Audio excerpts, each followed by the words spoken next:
आज हम पहुंच चुके हैं खुरपा खुरपी के जावेद के घर जो सीवान में पड़ता है। अश्लील हरकत से अश्लील कपड़ा पहन पहन के यानी केरा के पाता जो है सीना में यहाँ पे लपेट के जो है वायरल चल रहे हैं। देखिए उनके गांव में पहुंचे हैं, यहाँ पे शायद शूटिंग हो रहा है। यहाँ पे देख लीजिए ये हरकत देखिए, यही है खुरपा खुरपी जावेद है।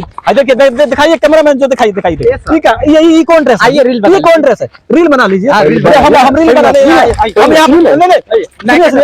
हम रील बनाने थोड़े आए हैं, रील बनाने थोड़े आए हैं। कौन है आप? ये कौन ड्रेस है जी? ये अश्लील क्या फैला रहे हैं? अश्लील फैलत? हाँ अश्लील फैल सर एमे का अश्लील बा? अश्लील के फैला हां केरा के पाता हिया हुआ लगल बानी प्राइवेट जगह पर है। प्राइवेट अच्छा लगता? प्राइवेट जगह तो ढकाइल बा।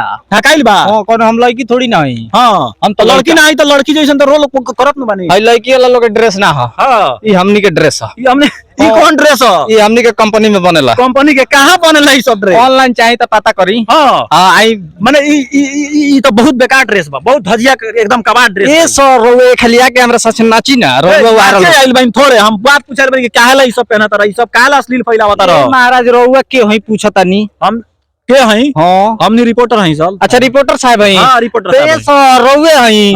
ए तो आई नहीं ना ए